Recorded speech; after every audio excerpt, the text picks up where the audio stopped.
ඔන්න යාළුවනේ ඉතින් මම යන ගමන් ඉන්නේ.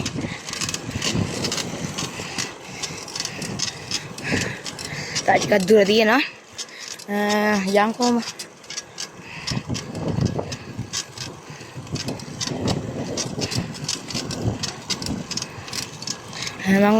මම දැන් කඩේට යන්නේ.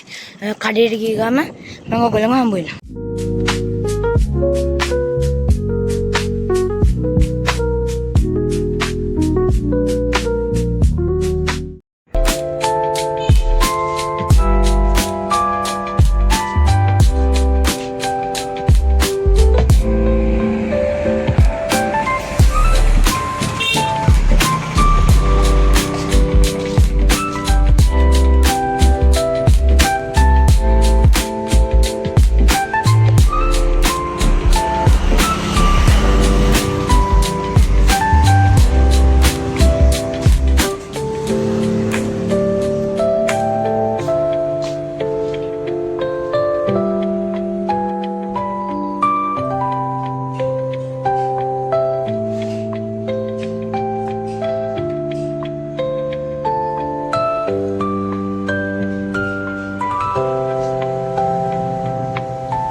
ඔන්න ඉතින් යාළුවනේ මම මාළුවා ගෙන ආවා. මේ ඉන්නේ අපේ මාළුවා.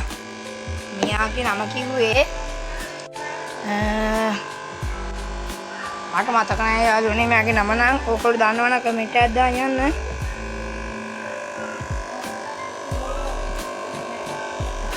මේ මොසැම්බික් ගන්න නෙමෙයි. අපි ඉතින් මෙයාව දාගමු. ඊට කලින් පෙන්වන්න දෙයක් තියෙනවා පේනවද දන්නේ නැහැ. මේ ඔස්කලට බඩ ගිනියලා පියට කැම ටිකක් දාමු.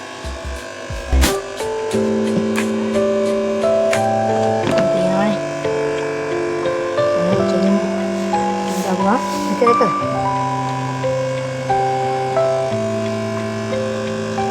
ඔය මෙන්න ඉතින් එදා හදපු ප්ලාන්ටර් ටැංක් එක දැන් වතුර පට්ට පිරිසිදුයි. තේරෙනවනේ මාරම ලස්සනක් තියෙන මේක.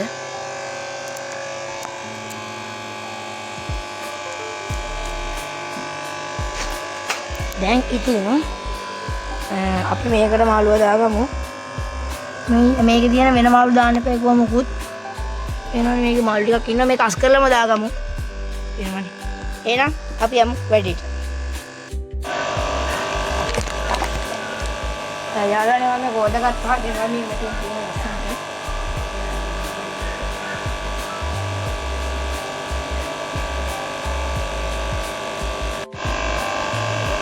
දැන් මේකට අපි වතුර ටික පුරවගමු.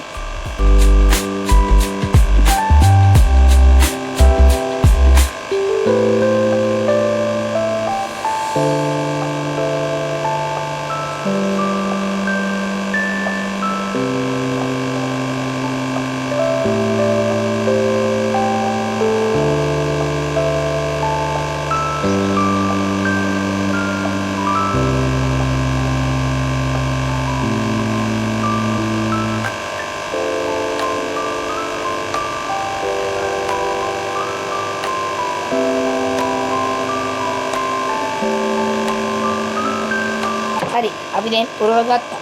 ඉතින් මම මේකට දාලා තියෙන දේවල් ගැන කිව්වොත් මිරිරි අංකල් කෑල්ලක් දාලා තියෙනවා, ගලක් දාලා තියෙනවා, අර ප්ලාන්ට් එකක් දාලා තියෙනවා, තව ගල් දාලා තියෙනවා. එළියට පේන්නේ මේම තමයි. දැන් ඉතින් අපි මාළුව දාගමු. ඉතින් යාළුවනේ මම මෙයා උෂ්ණත්වයට හුරු වෙන්න තිබ්බා ටික වෙලා විනාඩි 10ක් 15ක් 20ක් වගේ තමයි මේ පොළොන් නම් තියන්න ඕන. දැන් අපි මෙයාට ටැංකියට දාගමු. මේ ඉන්නේ මාළුවා. අපි ඉතින් මෙයාව දාමු.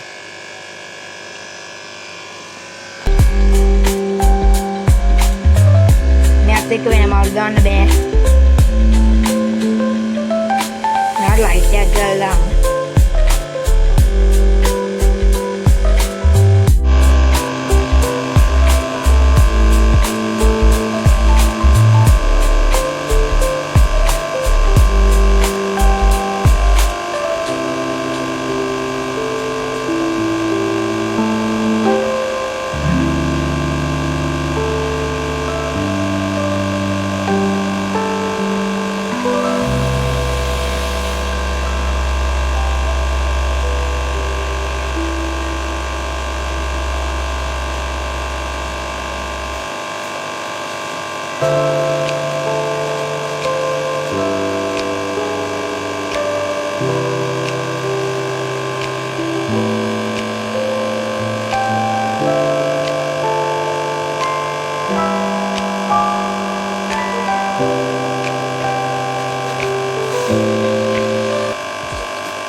පොඩ්ඩෙන් මාළු වටන.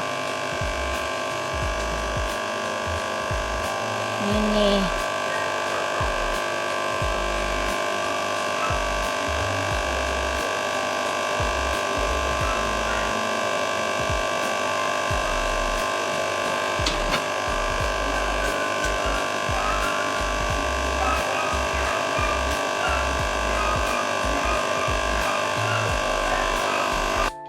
ඔන්න ඉතින් අද රොච්චරයි.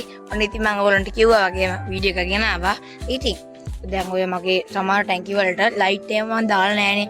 ඒවා ගෙදරදීම හදා ගන්න ක්‍රමයක් මම ඔයගොල්ලන්ට කියලා දෙන්න. එහෙනම් මේ වීඩියෝ එකට හරි මගේ ප්ලාන්ට් ටැංක් එකට හරි නැත්නම් මම අර මාල් ටික දාන වීඩියෝ එකට හරි ලයික් 30ක් නැත්නම් 20ක් ආවොත් මම අනිවාර්යෙන් ඔයගොල්ලන්ට ගෙදරදීම මාල් ටැංක් වල ලයිට් එකක් හදන්නට කියලා දෙනවා. එහෙනම් අපි ගියා.